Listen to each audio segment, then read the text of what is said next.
Look at that, my friend. So we haven't actually spoken face to face in 10 years now. It's That's it's fabulous. it would be something like that, right? The tsunami was March 11th. I was home on April 3rd. Yeah, it was a month or so. Yeah, so that, but Yeah, yeah, it's a long time ago, man. It just doesn't yeah, seem like 10 years since that all happened, right? yeah. And No, some wonderful stories have come out of that, like because of all the stuff that drifted across the ocean. They made some good stories, like the fishing boat that was found in BC, and they yeah, they, yeah, they yeah. found the family that lost it and all that, and the Oh, really? motorcycle that Yeah, came yeah. across, and Right, the motorcycle. Yeah, yeah. No, like I think I asked you this when you were here. I mean, obviously the family, your family was safe and all that, but did you yeah. know anybody that lost their belongings and stuff? Not personally. No, I don't. No, no, No. that's great. That's that makes But me. people did. they No, and people, the thing is, and it, people and it certainly did. affected and it affected everybody profoundly. It really did. Yeah, it That's did, probably the and most profound thing that's happened in your world since before the pandemic, probably. it, it certainly was, and that it was coupled with the nuclear power That plant yeah, explosion, right? Fukushima, yeah, that's right. Yeah, Right. So then there was the yeah. radiation fear and all that, and the And fear everybody's of, freaking out. Yeah, did that you know, radiation ever find its way to Tokyo? in the first few days, a little bit, but you never know with reporting, right? You just never know what Oh you're being yeah, told. that's But right. but that was a very lucky Yeah, situation because it a could have lot been of luck. worse. Yeah, A lot of luck. it's like the So pandemic. Some places got decimated, and some places were spared, and yeah. we're pretty fortunate here too. So And why is it that Nova Scotia was so successful in I think not because it was having only big numbers? well because we didn't have a huge. I mean, we had an international airport, but they shut first. They shut that down pretty quickly. But we Okay. got one Yeah. road to Nova Scotia. You know, Right. Right. Right. and Amherst in almost it's through. almost yeah, it's almost an island, right? So Yeah. Yeah. I think that might have had something to do with it. Mm. In bigger cities like Toronto, there's 15 ways out of the city. Yeah. In all Yeah. directions, and you're right next to highly populated. So yeah, I guess. But I mean, here we are. We're almost Yeah. out of it, and we're already making travel plans for next winter. Trying to head back to Costa Rica. When you guys go on vacation, where do you guys usually fling to? If it's just me and my wife, we're going to Hawaii. Right on. How many times have you been there Um, now? 7 or 8, Yeah, I maybe. suppose it's the quickest place for you to get to. Really Yeah, 6 or 7 hours, and then you're on a beach, right? So beautiful. I've never been there. uh, It's on my bucket list. Diamond yeah, Head, baby. yeah, Diamond Head, man. I climbed it the last time I was there. Yeah, black sand, eh? Black sand. No, well, the beach. Waikiki gets its sand from Australia. Okay. Well, that's there you go. They import it Geography in. lesson here. There you go. Right on. How you doing, Good. man? What can I tell you? I've never given up. I guess Yeah, that's the good thing. I have people tell me all the time that, hey, you're so lucky to be doing what you love to do, and yeah, actually the hardest job you could ever love doing. hmm, It's not for the faint of heart. You know that you're a yeah, musician, yeah. Well, but it's no, man. you mentioned the key word. One way or the other, you make a sacrifice. If you decide that you're going to do it for your way of life, it's a sacrifice. And if you Yeah, decide that you're not going to do it for your way of life, it's a sacrifice. 'Cause yeah, and of then, course the other thing too is what drives you. Is it yeah, is it is it the art that drives you? Is it the like money doesn't drive me. Most artists mm, aren't driven by money. It's not the thing. So yeah, if you're good at it and you really love doing it, or if you're passionate about it, you'll make enough to get by, and that's what I've yeah, done. yeah, I'm not any more famous than I was before you left town. yeah. Well, yeah. Well, there's- I'm about as famous as you are in Japan, probably. well, it's Facebook can make you appear famous, right? I remember coming home a few years back and talking to Andy Lambert, Yeah, my bosom buddy. I'll call him. He's probably Yeah, watching yeah, online right. now. And I think there was a little bit of a perception. Oh man, Dave, you're doing all this shit in Tokyo, but it's just Facebook. I mean, I do play, and I Yeah, do have a yeah. couple of bands, but it's all small scale stuff. You Yeah, know, same here. You try to make it look as fancy as possible. yeah, I mean, I mean, it's still neat though. Facebook made the world really small. yep, yeah, Social media no, really, really shrunk the planet. I mean, within minutes, I know what you did. I know what you had for lunch, or I yeah, know that the dog had a bath, or yeah, beautiful yeah. dog, by the way. What kind of a dog is that? It looks like a husky type of a dog, but It's a Japanese breed called Shiba Inu or Shiba Ken. right. Shiba is in the name. So That's good. what's happening with the music scene right now in Halifax? I Yeah. mean, Well, I don't know. It was probably headed the way it went. How long has it been since you left Halifax? 20 years now. it'll be 25 years in August. 25 years. Oh my God. I can't believe it's been that long. Well, No, yeah, lots happened in 25 years. Of yeah, course, lots of yeah, things have changed. Like no one goes on the road anymore like we did. yeah. Even before the pandemic, we go to Fredericton once in a while for a weekend. And there's a couple of band Okay. members like St. John. A couple of cities in New Brunswick still has some regular entertainment. But Okay. seriously, I mean, my gigs were Friday or a Saturday night at the casino or down the house for the weekend or something like Mm, that. okay. Yeah. Not like the old days. We used to go 6 and 7 nights on the road. Right. Nothing like that. And it's I've been doing a lot of solo and duo gigs in the last couple of years. Mm. So mix while having the band, and Yeah. like Yeah. you had your own couple of bands and you had like bigger acts and you had your solo thing and Yeah. songwriting. So the scene has changed in that respect. I think it's come together. Hmm. I'll say that much. It's come together. And what I mean by that is that the competition has kind of virtually disappeared in the last few years. And since the pandemic, of course, it's almost non-existent. Hmm. When you say competition, you're meaning what from Well, I the? remember in the '80s when we played in bands, everybody wanted to have a leg up on the other guy. Everybody Yeah. wanted to Yeah. have Yeah. who had, who was Yeah. getting the most beer with their sponsorships, and whoever had the Yeah. Yeah. nicest Yeah. PA, Yeah. and whoever had the most Yeah. lights, and it was like Yeah. a big. It was It a big. was. It was that kind of Yeah. a thing, right? Yeah. And Yeah. everybody had their arms folded at the back of the room, watching the other band, hoping that they Mm. would literally fall on their face. No. It's a quote from Sean McKenna, Yeah. but that those days are really gone. I mean, a lot more people. It's a big happy family, I'd say. Right. Generally Do you speaking. think that would be then like the heady days of the 80s? I mean, things just built and built and built and built in the 80s, right? So that you had to have that big double Martin PA, or you had to You have need a big ego to go with it too, brother. yeah, You know that. and the hair and all that shit. Our egos were almost as big as our hair, brother. Was that age? Was that our age? Was that like are younger people coming up doing something different now, Younger people, I think younger people are smarter than we were when we were young. yeah, I think they are. I mean, they some of us should were be. rather. You were always a smart guy. You were never the druggie in the corner spending all his pay on booze and dope. You were never that guy. No. There's some of those people are still out there, but way fewer. It's all business now from the time you get Yeah. out of college. Right, right. When we got, you think about the generations when we grew up, right? I mean, I never went to college. My sisters never went to college. But we all made careers. I made music Right. career. One of my sisters, she's in finance. The other one's she's in real estate, and they do the Right. job. Yeah, But you were. most 20-year-olds can't even, if they're getting out of college with an or they're going into the workforce, whether they're playing in bands or whatever. They've Right. all got some college. They've got some discipline in them, and I Mhm. think that made a difference. And you don't see the lack, the careless abandon like you used to see when Mhm. when we were young, right? And we all wanted to be rock. We Yeah. were playing Yeah. Brown Eyed Girl and still thought we were going to be a rock star. Yeah, yeah, yeah. No, there was definitely a dream behind it. There was a push, and going on the road meant, that was the world to us at the time, right? Like that. That's right. Boy, up in Miramichi, or Yeah, wherever we were. That was '86, I think. 86. It had to be 86 because I Yeah, it think I was. left shortly after 87. In Because early it was 87, I 86. left. You left that Yeah. Rick? No, but you were around here. You were working at the store. You had you were Well, what? working. You had the Invisible Men were around in the early '90s, weren't they? Yeah. So what kind of transpired was I don't know if you know Pat O'Brien, Laura Gillespie, that group, I know, but yeah. out of high school, I went on the road with those guys. We had a band called Shattered Image. That's And then I left suddenly. And then Mike Larkin called me in September of 86. Hey, Dave, I need a guitar player. No, you remember Mike. And so I joined Jagged Edge. That was 86. So in 87, I started university. Yeah. Okay, I got you right. So it's amazing how, like, you think back, it doesn't seem that long ago. What's a lifetime ago?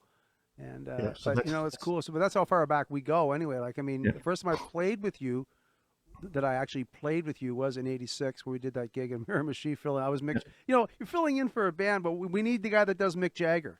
So you call me That's up to right. fill in for the weekend, right? Like how many Mick Jaggers are around the city and you're billed as a Rolling Stone tribute band? It's like it's like I getting know. Blushing Brides, and Maurice Raymond can't do the gig. It just you, seems you, ridiculous. you've got a better memory of it than I do. But yeah, that's what we were. We were a Rolling Stones tribute band. That's right. And I remember that's how I met Eddie Cromwell, who ended up becoming a member of FX about a year or two later, a couple of years later, a year or so later with me. So it was cool. Right. It's neat how it worked out, And Yeah. I stayed.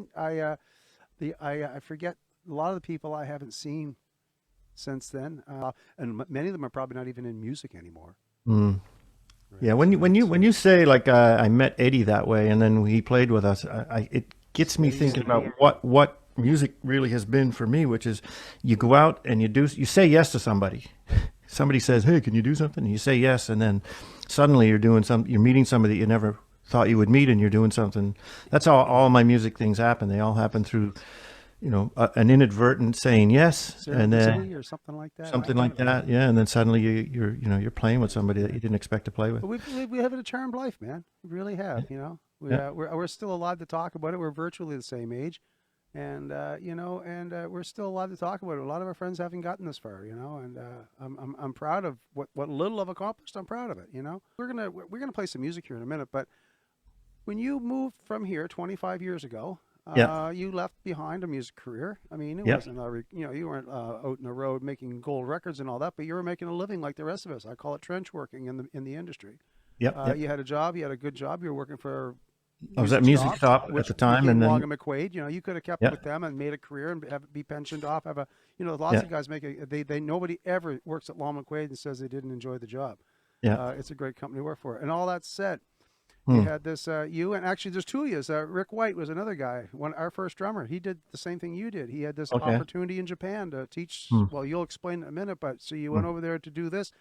Man, that's a 180 in your life, dude. Like, what made you decide to do that? Well, I was 32, Yeah. so that'll tie it in. The band that I was with, which was the Boys Gone Wild kind of Invisible Men thing. 5 years of it was just it was coming to this kind of, it's going to end. We're all getting older, and we got to make decisions about what we're going to do. And the partner I was with at the time had an itch to go teach overseas, and I said, "Well, go ahead if you want to, but I can't." But working at Music Stop in the rental department, Wayne Maxner from high school came in. His father was a former NHL Toronto Maple Leafs player. Came in, and I said, "Hey, Wayne, what are you doing?" He said, "Well, I'm teaching English in Japan." I was like, "What? You're teaching English in Japan?" And then that sparked me. Well, it might be possible then for a guy like me to do that. And so a year later, I was teaching in Japan. I mean, that's how you do it, right? I mean, and then, but then I gave up the music. I thought, I'm done, Yeah. Well, plus, I mean, the learning curve. That's such a 180 in your. I mean, you must have had to get quite an education just to get yourself comfortable with teaching in Japan. Well, I'll give it. Let's say it took 10 years about Yeah. I mean, to get my shit together. Right? You're still actually. I mean, you've been there a long time, but I notice I follow you on Facebook, and you're still developing your schools. You're getting new digs. You're expanding. Your programs are getting bigger, and you seem like what you're involved with is still on an outward and upward trajectory. It is. However, I mean, my wife and I are getting to that age where we're just thinking, hey, we're doing two jobs plus everything else we do, right? Well, is this the kind of thing that can be like, I don't want to say pensioned off, but if you decide to get out of it, or you decided, have you had enough of it? Is there somebody that can kind of take over? Is it like a family business that you can do? I know it's a Well, private thing. it can be sold. It could be sold because it is a school, and there's 140 odd kids in my school. I do two gigs: my own school and then the university stuff. The university stuff's a little bit more of a breeze because I don't run it. I mean, I just go and teach. Right. However, You it's started been. teaching adults, right? I teach kids. Okay, always have. No, I mean, I started. 25 years ago, I just worked for what's called a language school. Yes, And that's what I in mean. that, Yeah. it's called, you're teaching anywhere from, 3-year-olds to 80-year-olds. It's just a wide range of Eikaiwa, what's called Eikaiwa. And then I got into a high school gig for a couple of years. And then I came to Canada for 3 of those years in 2001, which is one of the last times we kind of synced up as well. And then Did you come to stay for 3 years? I came with my what would be my ex-wife at the time, and I came to kind of live. Yeah, I'm going to live back in Canada. Move back to Canada. I got some work at the language schools. Ended up at St. Mary's University in their program teaching, and then my mother passed away and all that stuff. And then the marriage wasn't working out too well, and I got this 3-month contract in Tokyo while I was in Halifax. And I thought, well, work was scarce in the spring in the teaching world. And I thought, well, I'll give it a 3-month try. And it's 16, 17 years now. Wow. Yeah. So I mean, the culture's all changed. I mean, you're so used to living there now. There's not a day that goes by where you're not thinking like, when am I going to go back to Canada? Like, how long do you live outside of your comfort? Like, I know what you mean. like your old friend. There's always an image implanted in your mind of what it is, whether it's really like that anymore or not. You still think like it's my home, I right? get it. No, I get that. It's always going to be your home. And we found a favorite place to go down in Costa Rica. Yeah. And we have a couple friends that moved there, and so they live there now. and they sold their house. And they were in Ontario, and they found it was easy to do, and they have no desire to go back. And that's Mm. what they found. They found their little piece of heaven. I was thinking, that's really cool. We go down to visit, and they're friends of ours, and we go down there. You blah blah blah. Talk about real estate. I said, this is wonderful. And the first thing I thought is, but when the summer comes on, I live in heaven. Yeah, yeah. So I Yeah, don't know. yeah. I don't have that. I think I would miss it too much. I might just say it's for me, and that's why not everybody moves everywhere else. I mean, some Yeah. do and some don't, right? Yeah. And you've done well. Yeah, you And never don't miss it. Basically, no, that's you never that's don't right. miss it. But you find yourself there's certain things in life as you're growing older when you start making a living. Yeah. It's like, well, do I give this up to go back? No, and the thing is too. Imagine the things that you look for, the small things. Is that it's not that you'll never. It's not that you always miss home, Mm. but it's how much more where you are now. It's because the longer you're there, your friends and your family, you're growing old with them. You and your Yeah, wife have developed a life. You have her family. You have yeah. friends that you've met there. Maybe other expats even that live there, and that starts to feel more and more and more like home. And eventually, it becomes a lot. I'm sure after a period of time, I felt, well, this is home. It becomes home, and that's great. There's definitely that's definitely true. And like when if just thinking of my musician friends who I've been very lucky since 2001, 2011, that tsunami, Right. which you know how that started was I made a little video compilation of some pictures of that event, That's right. and then I wrote a little song and posted it, and it got kind of popular. And then a friend in Halifax said, "David, you should do a benefit show when you come home." And That's right. of That's all right. people to walk on stage that day was Maurice O'Coin, There you right? go. Yeah. That's right. But that was when I started playing again. I had a 12-year gap where I hadn't played at all. Really? Yeah, that must be. I've never taken that much time. I've had a couple months. Yeah. I was doing actually when I was working with you guys. That was one of the first gigs I had done in about a year. Because between bands, I was doing lighting and production work with Matt Minglewood for about 7 or 8 Okay. months, Okay. and I started itching to play a little bit. And I filled in with you guys, and next thing you know, I got a band FX I'm out with again, and it lured me back. But it was only a Hmm. matter of like 6 or 8 months, maybe at the Yeah. Yeah. most, right? Yeah, I thought I was going to go all original then. I started writing. That's when I started writing songs, right Okay. at that time. Yeah. And then I got lured back into the being able to have a case of beer every night and party with your friends after a gig and be a wannabe rock star for a while. Yeah. It Yeah. sucked me back in, right? So I don't know. Who Yeah. knows? Well, it's a tough one, you know. And I work with a lot of guys here now in Tokyo, so which in various different bands. But back in the '80s, it Right. was booming here too. That's cool.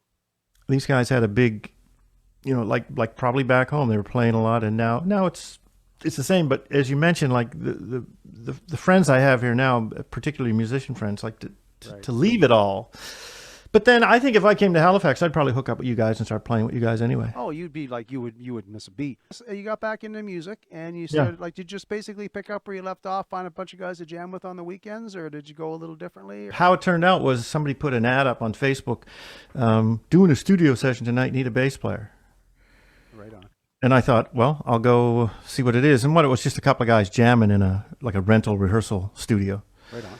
And I went, and the people I met there, you know, we started a little band. And then Neat. the two original guys ended up being pushed to the side, and I met a drummer through one of these sessions, and that drummer ended up having played a lot in Tokyo and having played with a lot of other people around the world in various ways, writing music, and we stayed together since. We're still working together. He plays drums in the Dave Juteau band. I play a bit of keyboards or guitar in his project, and we just, you know, but then that just spreads out to other things. People call you and you go do gigs, and things come up and you create bands. So now I've got 3 bands, and That's kind of what happens here too, really nowadays. That's the biggest change, by the way, when you were asking earlier, I guess, to properly answer that question, other than the fact that it's more of a family than it used to be. The Persuaders isn't 4 or 5 guys. The Persuaders is about 12, okay, yeah, right? I have 2, 3 drummers. I got yeah, nice, bass players nice. and guitar players I call upon as we need them because they may not all be available because we all have multiple bands and multiple musical things going on. That's really the way we do it now to make a living at it, you know? So, Yeah, yeah, but the lemonade is that it's not drudgery. Right. because every week is going to be different. Every week, there's never 2 weeks the same. I might not see the Persuaders once in 2 months, and in the meantime, I've done my duo gig, I've done some sound gigs, I've done some studio work, I've done some solo gigs, and all these different things. And then I see the band a month later for another gig, and after 10 minutes of playing, we're all back into it. And so, yeah, that's the big Hmm. thing. It's variety, I guess, is the spice of Yeah, life. I'm gonna play a song in a minute here, just Yeah. to kind of give you an idea what I've been up to. I've been Yeah. writing Yeah. tunes and all that. I'm gonna start off with a song actually that I wrote right around just after we worked together, Okay. and it became the number one song on our CD that we did in '04. Okay. And yeah, so it was called "This Old Town." You might have even heard me play it. You might have even heard me do it before.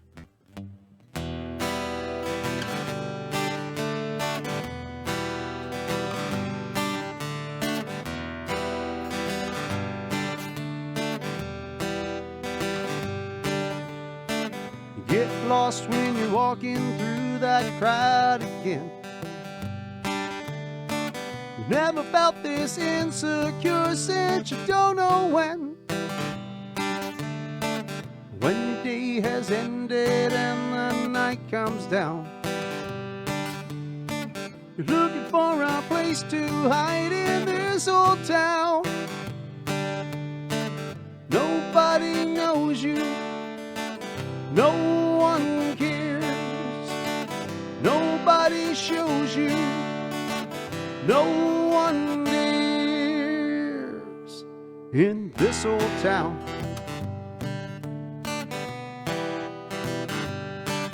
In this old town,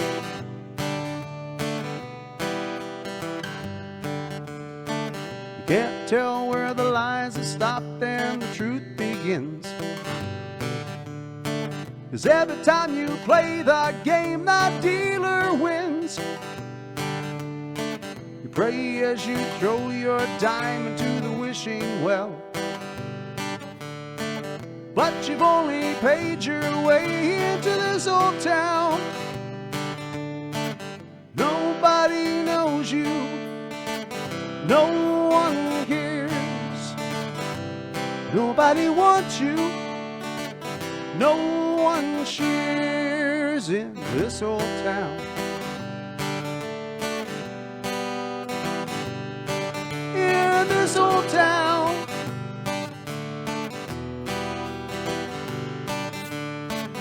you can't pretend that it will come around, and all you do is wonder in this old town.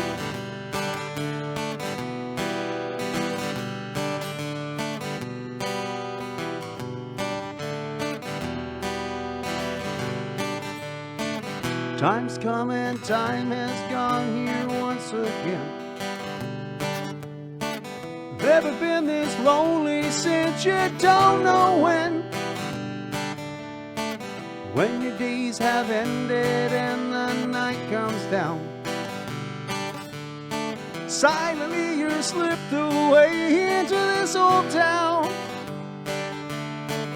Nobody knows you, no one cares, nobody shows you, no one dares.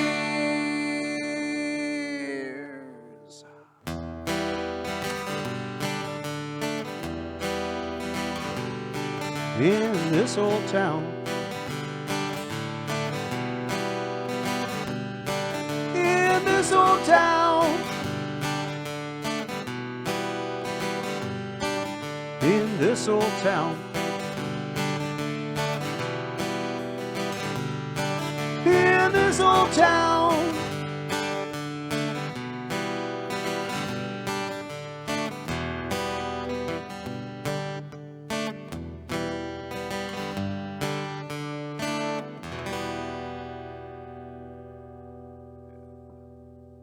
This old town. Yeah, that's a nice one, Maurice. Yeah, that song I wrote that. Remember when I used to work at the pawn shop? Right. Right. Herbs. Was it To Herbs? work at Herbs, yeah, that's right.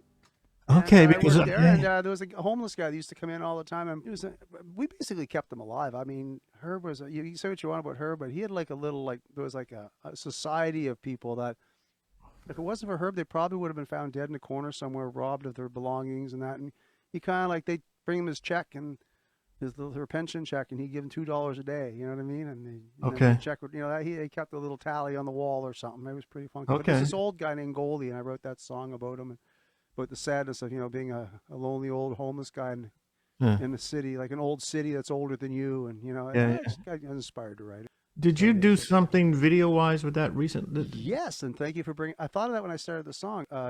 October 10th is World Homeless Day. Right. I always wanted to make a video about the homeless with that song. So now we have one. So there you go. That's I'm glad we did that.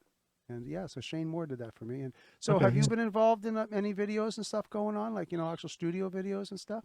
No, I mean, I released a CD in 2014, Yeah, 2014, that's and right. then drummer Mark Murdoch and myself, we did, we put together a little promotional video for that. But Right. again, Okay.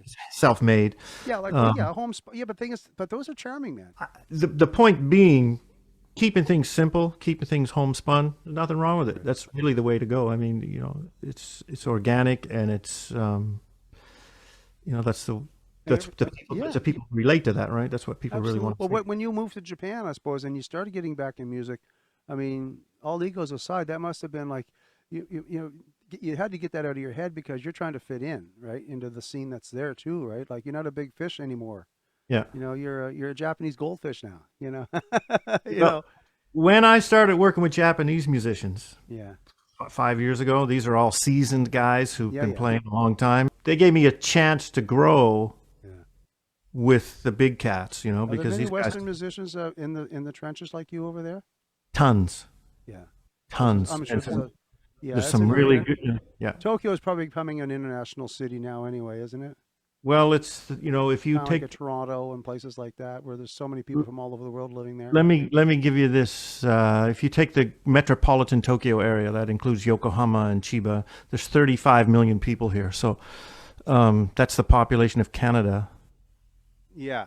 in one what I mean, place. So yeah. Tokyo is, I think it's always been somewhat international, but I mean, we get the biggest and the best of the Of world everything. artists come through Of here, right? everything, yes. I got another band called Ginger Ale, which we basically, it's kind of Canadian content because all the guys are Canadian. Oh, cool. Dave Goulden's from Halifax. I mean, we went to school. He's 2 years older than me, but we went to school together. I went to school with his sister. His sister organized that benefit event that you played at in 2011. Right. Yes. Okay. Cool. So I bumped into him in Tokyo, and he ended up, he's a big supporter of the Dave Juteau band, and then the Dave Juteau band couldn't do a gig one time that I got offered to play, and I said, well, I'm going to make a new band, and then I made Ginger Ale. Cool. And so It's funny how when you all the years you took off from music, and then you got back into music, and now it's just like it was. Like you got all these things on the go, and it that's exploded. great. It exploded real quick. I'm glad. And, I'm really happy that happened for you. I'm glad, man. When I left Canada in '96, the last song I wrote with the band is this, and I think it was our best song, but it never got it. We never did anything with it. So I'll play it. Oh, cool. What's it called? It's called One Step Closer to You. It's got a bit of a Nova Scotia ocean theme in there, and which is so I'll see if I can Well, I'm going to remember. mute my mic, and I'm going to give you the stage, brother. Okay, it's gonna be me for a few minutes here. Awesome, brother. Come on, stay with it. Do do do do do do do do do do do do. Lying here beside you, I'm a million miles away. Sometimes feels like both our hearts have gone their separate ways. We sail an ocean of dreams, but we never reach the shore. The waves we made come crashing like they always have before, and still we keep the faith and the chances that we take, trying to keep our ship from sinking in the ever-changing wind. And one step closer to you. And I wanna be your dream coming true. And what would it take to end this heartache and be one step closer to you? One step closer to you. The tides that we are sailing will rise and fade away. They move the sands beneath us, they wash our tears away. The sea can move us safely or crash us on the shore. The love I feel is a whisper, it's heard above the roar, yeah. And still we keep the faith, and the chances that we take, trying to keep our ship from sinking the ever-changing wind. And I wanna be one step closer to you. And I wanna be your dream coming true. And what would it take to end this heartache and be one step closer to you? One step closer to you. One step closer to you. One step closer to you.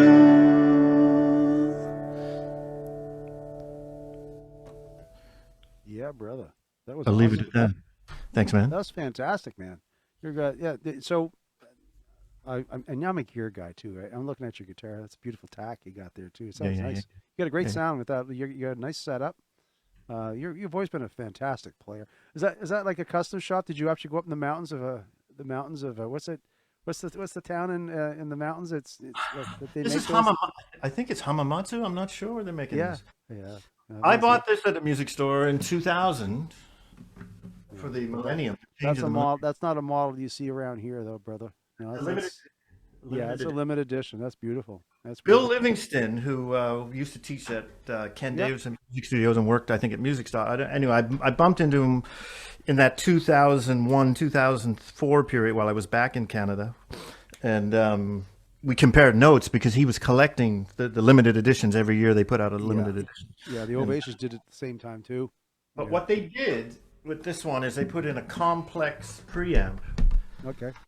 And That's since pretty. that's That's pretty sophisticated for 2000, man. it's a sophisticated preamp that they stopped doing because it was too much for the average user to deal with, because there's a lot of pre-programming inside of it, and which is hard on fries my brain. I just using the basic sound on, but it's a nice guitar. Oh, it looks beautiful. I love. I caught my eye right away. The nice little aperture working through the neck and all that. Yeah. What would that be? There is some story here. These are the olive branches right here. Olive Okay. branches, which That's is nice. signified peace in the year 2000, millennium change, and then this was the position of the stars in the solar system on the eve of. Like it was all thought out, right? Dude, man. Yeah, I found that the last time I played there, I found that my guitar was really loud. I had to strum really quiet. It's probably. There we go. Cool. I'm gonna- It's a tune called Dreams. I hope you like it. Here we go. I got it. Tune called Dreams.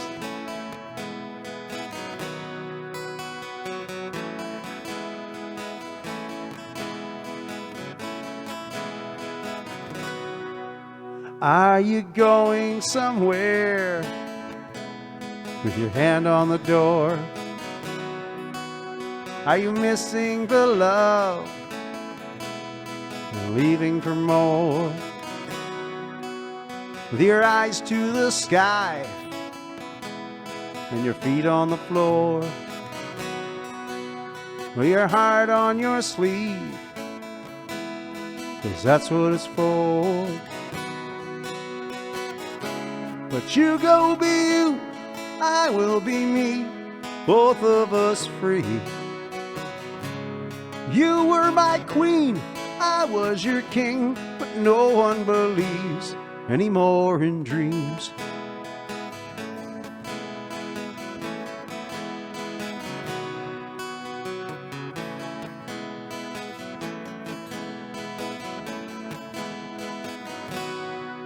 Have you made up your mind? Are you walking away? Have you taken the time to be well in your life and true to yourself at the end of the day? Would you go be you, I will be me, both of us free. You were my queen, I was your king, but no one believes anymore in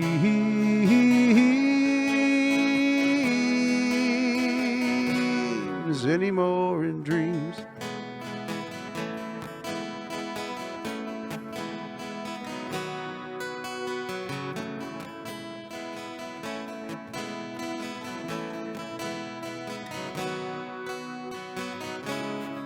Are we finding ourselves? Or are we just lost? Alive in this world, alone with the cost.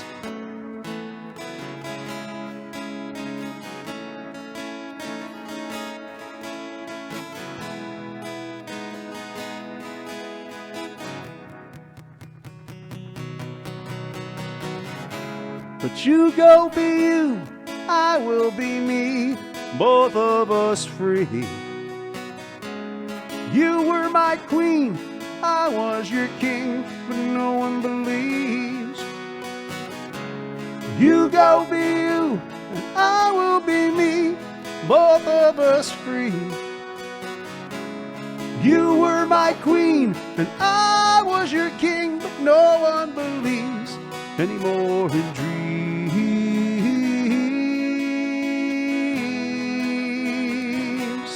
Anymore in dreams.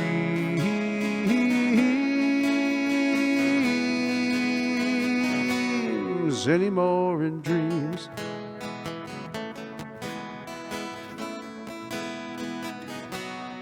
Anymore in dreams.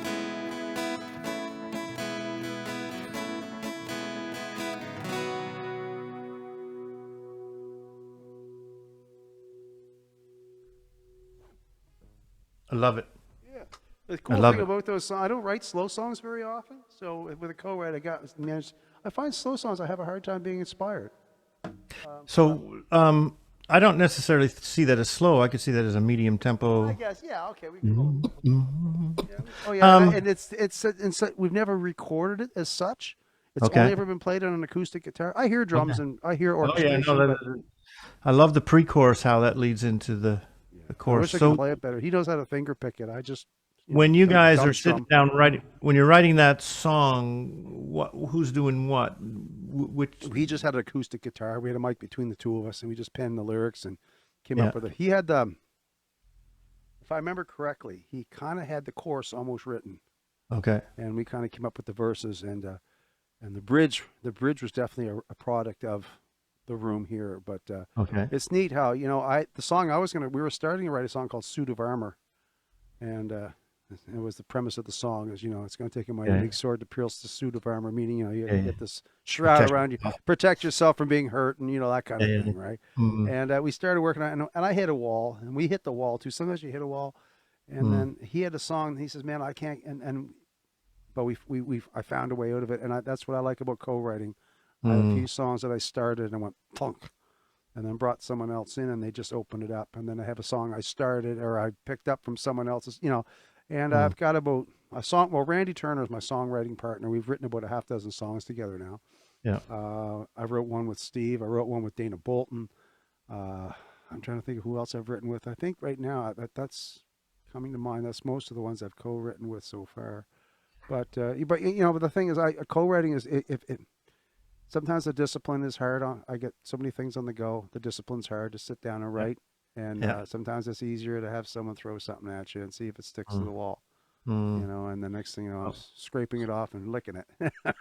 Well, you raise a good point, which is it is a discipline, and Yeah. it takes time. Everything takes time and dedication, and every time you give it that, you get something out of it. But months can go by before you sit down and devote yourself to something again, right? And so You probably went through those phases. I went through a prolific phase. I wrote in the space of 6 months. I probably wrote 10 songs, 15 yeah, songs, and thought it would last forever. And then something came up, or the band started getting busy, or whatever. I had a yeah, baby, yeah, whatever, and yeah. No, yeah, life gets life.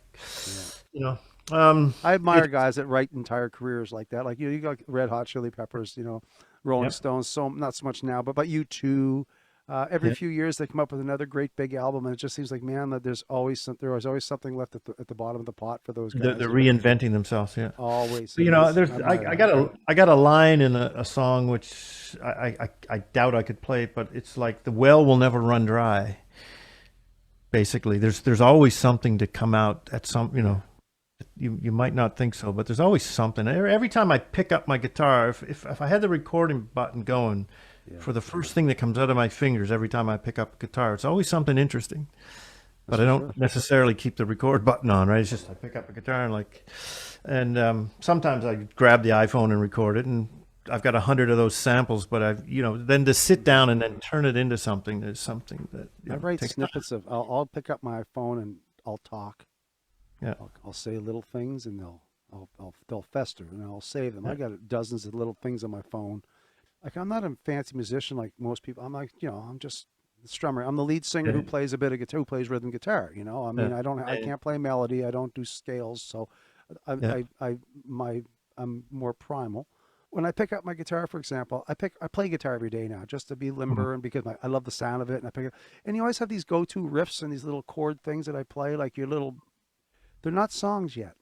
yeah, But a lot of my songs were written from something I've been banging away on for about 2 years. Like, this is someday going to be a song, and you get really good yeah, at it. And then to yeah, find this way into a song, and you're just written this song, but you've played it a million times. And that happens a lot to me. And then I'll move on to some other little trick, or I'll watch a little video, or I'll see, hey, ask me to do with this finger. They'll show you a little guitar trick, and I'll practice it. And then forget about. And then every time I pick up the guitar, a little exercise, or a little riff, or a little like a step down chord, or a little yeah. CG thing. And then, by golly, I write a song. Here's how I pin it. It must be a good 10 years ago. I picked up a Paul McCartney CD. I forget the name of it right now, but in it was the CD plus an audio version of him being interviewed, talking about the songwriting. And what I learned from that was he respects his ideas. He's noodling around on his guitar, and he gets a little something, and he respects it. This is something worth doing something with. But he takes it to the end. He completes it, and that's the mastery of him. Well, that's the But thing. And Tom Petty said almost the same thing. And when I heard, he almost said, maybe he saw that interview and decided to run with it. I don't know, but he said the same thing. Look, man, back in the old days when we could be crowded around people. Look at that, and that's crazy, eh? well, Beautiful. that's Canada Day, Wow. July 18th, 2018. Where's that at? The Dome or something? This is in Tokyo. Oh no, right. Yeah, this is recently. Yeah, this is over in Japan. Yeah, it just 28. looks like downtown Halifax to Right, me. right. So that's why I put it up here because it's Are this there is any? Are they all? Is there any Japanese people in that picture? Like they look mostly. They look like Halifax. well exactly right. This is probably the biggest bar in Tokyo for foreigners. Right. Yeah. Okay, It looks like an what the international dickens? scene. Yeah. It's a British type pub. Okay. So to play here is a big deal. You get a gig here, it's a big deal. But this is Canada Day, and I guess it'd be the same equivalent as like playing the Misty Moon, or like. well, it's a bit smaller. No, but I mean, but the prestige level of it would be like the biggest, the fanciest bar. Yeah, well, getting a gig there is it's getting It's a getting good big, deal. Yeah. It's a big deal. So, but yeah, that's those gigs come. That's where I did my birthday live at 55 with the three bands, and the same. Birthday almost- live at 55. Now, doesn't that Yeah. sound good? So that was live at 50. That was my last gig, man. I'm doing a gig in Costa Rica for my 60th. So Okay, when are you hitting that, man? When are you it's coming soon? January. Yeah. Okay. Pull out of this pandemic and book our tickets. We're actually looking into them now. Might change our plans a little bit. We went rogue last time. But with the new, there's going to be so many people traveling and dying to get out Yeah. here, and the flights getting canceled and stuff. We're gonna go with a charter. Yeah, I'd love for you to do another tune. So when you play like like Canadian music and all that, like if you go to Yeah. a bar and play songs, is Canadian music really popular in Japan? If you're playing like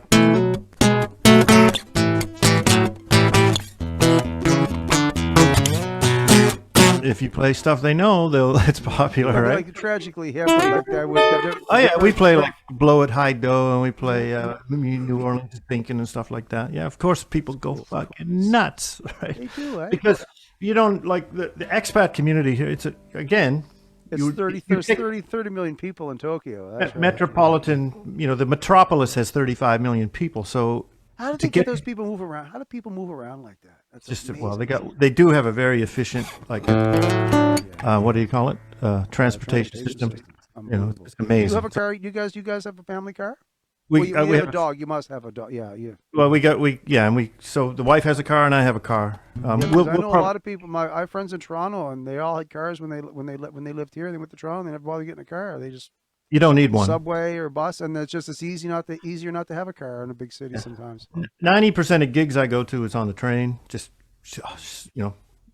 get my gear together in a couple of bags, drag it with me. But You guys get them bullet trains there? They go Oh, yeah. 150, 300 kilometers an hour. and 300 stuff? kilometers now.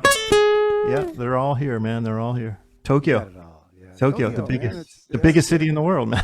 When you come home, you probably actually, I mean, you have a few people you plan on hooking up with when you get home. I'm sure it's not, you're pretty busy visiting and catching up with people when you do come home. But I'd love to do a gig. I mean, that's Absolutely. some kind of gig, right? I mean, that's Well, consider that. We'll be done. We will do that. Let's play a song, man. Do another tune. You must get one more song up your sleeve. what would I have? What is a cover song appropriate? Or what? Sure, it is. I do cover songs almost every week. I mean, I don't know. This is just something. I don't know if I can. Give us a little taste of what you do. This is just me sitting around the house goofing Yeah, around. yeah. I've never played this live, right? How would it go? I didn't even remember that play. That's a beautiful sounding guitar. Can you guess the song? You consider me the young apprentice, caught between the Scylla and Carbides, hidden a task by you if I should linger, staring at the ring around your finger. And I have only come here seeking knowledge, things they would not teach me of in college. And I can see the destiny you sold turning to a shining band of gold. And I'll be wrapped around your finger. I'll be wrapped around your finger. Whoa.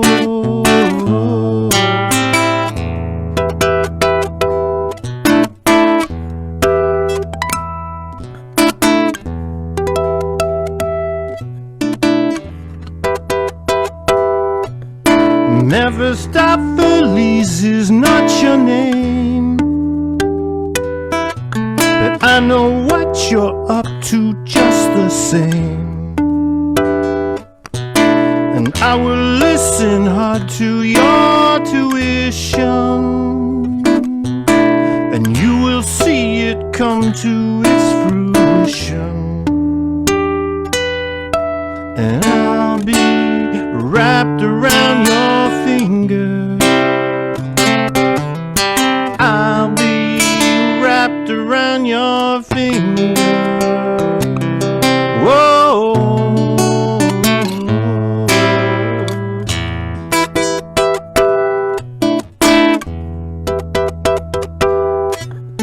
Double on the deep blue sea behind me, vanish in the where you'll never find me.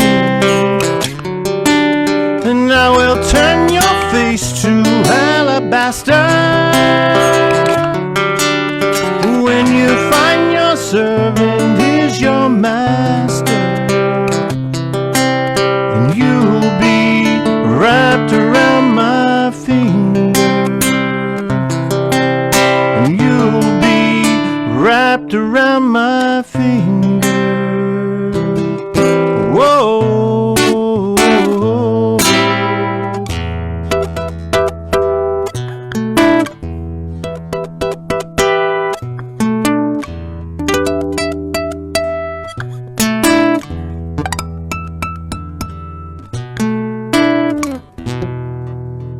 See if I can put my finger in the right place here. There we go.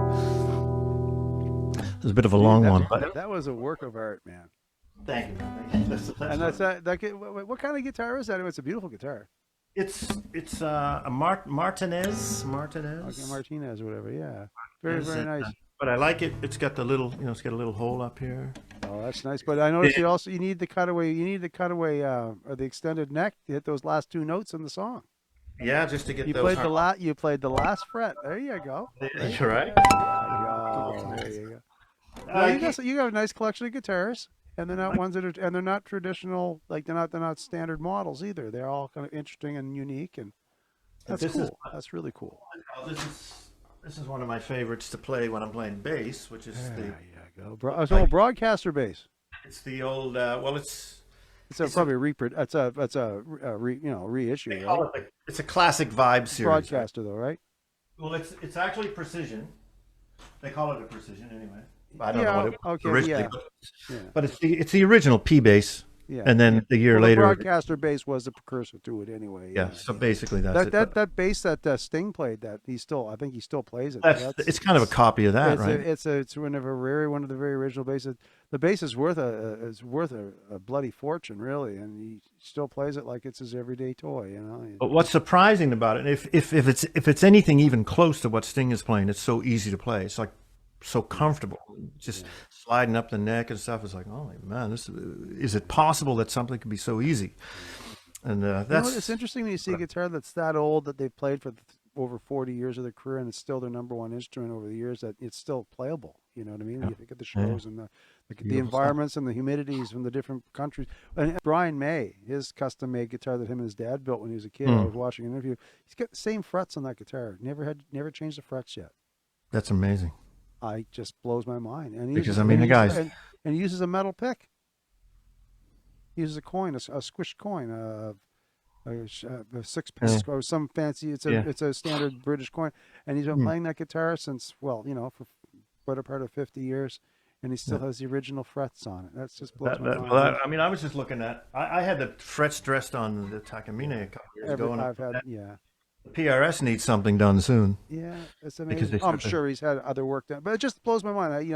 A quality instrument that can last that long. That's neat. But the thing is, don't worry about your guitars. I mean, they're going to be around longer than you. My guitars will be around longer than me. They'll be someone else's joy. It's the. I think we have the same disease. It's keeping yourself from buying new ones all the time, right? It's like, like I said, my stable of guitars is pretty much complete. I have a guitar for every situation that may come up. Need. Yeah, I might swap out my 12 string at some point. I have a nice Taylor 12 string. It sounds better with a mic than it does with a plug. And maybe but that's other than that, everything is got a need. I have my mahogany Martin. I plan that's going to be my Costa Rican guitar because they're great in humidity. Mahogany handles humidity a lot better than spruce and rosewood, so I have a use for that, and I play it all the time. It's one of my fun guitars to play. It's campfire guitar, really, but they all you have your certain guitars are for a certain thing. Like you got your nylon string, your steel string, and it's I don't know whatever it does. If it inspires you to play music, there's no justification for it. You don't have to justify another guitar. How many guitars does a guitar player need? Just one more. That's right. 5 more than no. So let me ask you a question. It's just because you mentioned it, and it trickled my memory. You used to work at Herb's. Oh, back in the day, yeah. Back in the day. I enjoy. The closest thing to a day job I ever had, working in a pawn shop. But there was a lot of guitars there. I mean, I traded in a Gibson Flying V there to get a Ibanez Musician because I thought I needed to get a more serious guitar at the time. But how much did that influence your guitar liking or your guitar knowledge when you worked there? Because Well, yeah, that's a great if question. any, Because I mean, I've seen lots of guitars coming through the store. I always knew a lot of he always had a nice guitar tucked away in the corner that he would never sell because Hmm. it's easy to buy guitars, it's hard to sell them. That's still the same whether you're a dealer or whether you're a player. It's always easy to buy one. It's hard to sell when you can't get another one just like it to hang up behind Hmm. it. But Yeah. I used to enjoy the fact he had an old Gibson with no paint left on it. Little, probably more like I wouldn't call it double O, but small body Gibson. And I used to pick that up, and it was already, it didn't worry with scratching it. It had a million of them on it. And I remember Ross Anderson came in. He kept picking it up all the time. He was a Okay. monster Yeah. jazz guy. Hmm. And I remember that guitar left an impression on me. Uh, but honestly, I never really was a guitar player to speak Right. of. Right. I was a hobby. I was more of a singer. It wasn't until the Takamine that I had, I bought from Herb. I Okay. paid $400 for it. I think I gave him $400 payments or something, right? And that was the first real guitar I ever owned as far as an acoustic. I had a couple electrics, nothing serious. And that was once I got that guitar, um, I became more of I became more interested in the guitar as far as But I mean, I don't know. I guess I got to understand. I knew the models. Like Mm. I Yeah. knew what a studio Les Paul was compared to a standard before I even cared to own one. Mm. He had a Martin D45, and Okay. I remember every piece of abalone on that. You know what I mean? Yeah. Yeah. So. He There's just certain guitars that I never I wouldn't you know I knew brands. I could I remember when this we I remember the first guy that ever traded in a Squire guitar with the Fender and the big letters and the Squire and the small letters, and the first few were made in the United States. Mm. And we ended up getting our hands on it. And I was just these are the little things you find out working in a store. Like you Yeah. worked Yeah. at Music Stop. I mean, Mm. stuff would come in the store. You learned Yeah. a lot of stuff about Yeah. equipment, you know.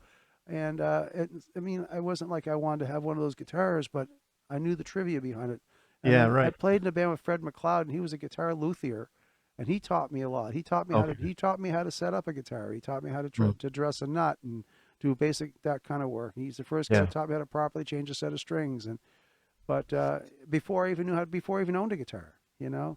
Yeah. So it's kind of neat, over the years. I enjoyed that job, the pawn shop, though. It was a social thing. Right. I got to know, that's how I got to know Dutchy Mason. He used to come in, pawn his guitar, and every week or every month pick it back up again and bring it in and pick it up. I got to know him. He was a cool guy, right? You just mentioned, Jesus, it's Ross Anderson. Anderson. I took lessons. I took a few lessons Oh from him before man, I went to Saint FX because my jazz chops were he's zero. still around too.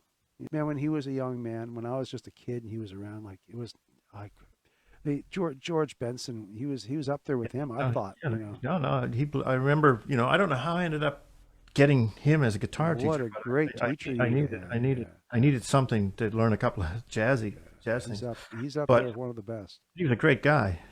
Nicest guy in the world. Yeah, yeah, yeah. That's the Yeah. thing.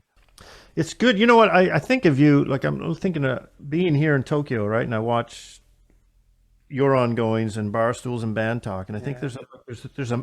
there's a bringing together of a lot of things that Absolutely. would otherwise never have been brought together, right? That's when I talk about the lemonade from this. Yeah, it Yeah. brought the world together. As much as we got separated in this social distancing, I don't know why they should it's always called it physical distancing because Yeah. you want to keep people 6 feet apart, but you don't want them to be lonely, right? Yeah. There's like this Yeah. isn't social distancing. This is physical distancing as far as I'm Yeah. concerned. We're socially connected right now. That's you right. know? More so than ever, right? Because That's why I said physical distancing, social connection. You keep those two going, right? And like I said, I couldn't spell Zoom last year or 15 months ago. I heard about it, but I didn't know it's what it guys was. our age that turned it into something for themselves, right? Like Yeah. so, whether Well, it's we got no choice, yeah, Some of us had a harder time than others to pivot. Pivot being that word. yeah. But Your school, same thing. You went online. You had no choice. You got to keep working. You got to keep these you got people to keep going. working. And you You've got. figure it out. That's why I'm glad you came on tonight.